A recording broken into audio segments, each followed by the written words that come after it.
everyone, and welcome to Wednesday's writing lesson. Now today we're going to recap on the features of the newspaper report. So you might want to go back to last week's video, I think it was Tuesday, where we talked through those features because you're going to need that today. And we've got a planning sheet, which I'll show you in a minute, and we're going to work through that together today and then leave you time to do it yourselves. Okay, so before we get into today's video, what I would like you to do is have a look at these 4 sentences, and you will see that there's a word in each sentence that has been circled because the word is spelt incorrectly. Now you will find the answer to these on the Year 5-6 word list, so if you're finding this tricky you could have a look at the list and copy it over, or for those of you that want a challenge you could try yourselves to spell it correctly.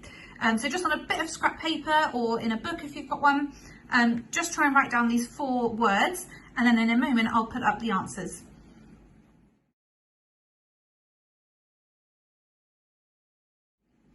Okay, so the answers have been put into the box on the right hand side. So during the match, Billy scored an excellent goal. So you can see here the spelling of excellent. This term we're learning all about the ancient Greeks. So again, the spelling of ancient is here. The doctor used a thermometer to check Eli's temperature. So the spelling of temperature is there for you. And a tomato is not a vegetable, it's actually a type of fruit. And the spelling of vegetable is there as well. So well done if you managed to get those correct. Okay, so as I said in the introduction, we are going to be planning your newspaper articles today.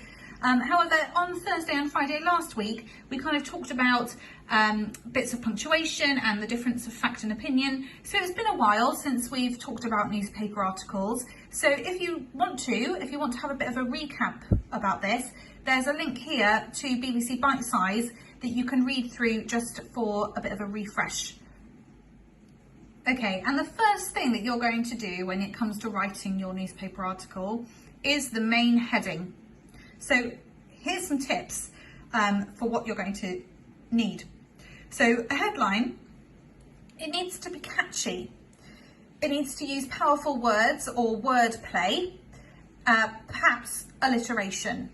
Hopefully you remember alliteration is where the 2 words begin with the same letter, one of which is an adjective. So there's an example here of alliteration with super success. The second point we're going to think about is the introduction paragraph, where we're going to answer those 5 W's. So pause the video and see if you can remember what those 5 W's were, and then I'll put the answers up in a minute.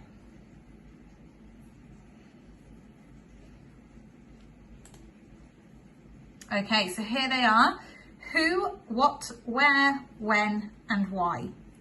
And last week you would have written your introductory paragraph, and hopefully you remember that we spoke about these 2 examples here and what we liked about them. So what we'd like you to do now is to find your introductory paragraph and just read it out loud. And doing this will hopefully help you to spot any mistakes that you've made with perhaps your grammar or missing punctuation or a spelling mistake that you might notice. So just spend a moment reading back through your introductory paragraph and think about, have you answered these 5 W's? Perhaps you could ask somebody at home to read through it and see if they agree. Okay, so the main thing that we're thinking about today is gathering information for the main part of our text. And you've been given today a planning sheet that has been split up into different subheadings. So that's going to be really helpful for you today. So we're going to go through the information that you can use today, and then you just need to put it in the right box. Okay, and this is what your planning sheet looks like. So at the top there, we've got the headline. So if you've thought of your headline already, you could write that in there now. So remember, it has to be short, catchy, have some keywords, the use of alliteration or some sort of wordplay in there. But ultimately, the aim of the headline is to catch the reader's attention. Once you've done that, you can have a look at the slides that are available to you on the website. So in the Cedar class and Willow class file on the Grove website, you've been given lots of PowerPoints and lots of website links to help you with this today. So you can just spend a bit of time looking through them, reading through them.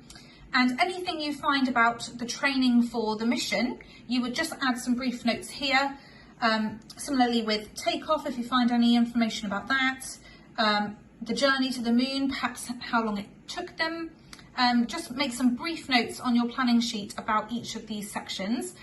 So you've got after that the experience on the moon, how they got back to Earth, a conclusion, so a kind of summary of everything all together, were they successful? And then finally, some quotes on your planning sheet. And to help you with the quotation part of your planning sheet, there's a link on the slides to a YouTube video where there's an interview with Neil Armstrong about the moon landing. So when you listen to this, you might want to write down some direct speech, some quotes from him, which you could put into inverted commas, and that should help you with the bottom section of your planning sheet. Okay, and I'm going to leave it there for today. So good luck filling in your planning sheet. Tomorrow you will have a chance to put this all together as a first draft. So don't worry about doing that today. All we've asked you to do is do some brief notes in each section and spend some time looking through those PowerPoints, watching those videos that are available to you, and just adding as much detail under each subheading as you can. We're really looking forward to seeing these, so if you're really proud of your plan, please send it in to willowclass@grove.wilts.sch.uk or cedarclass@grove.wilts.sch.uk, and we'll look forward to seeing them. Good luck everyone, and I will be back tomorrow with another video. Bye!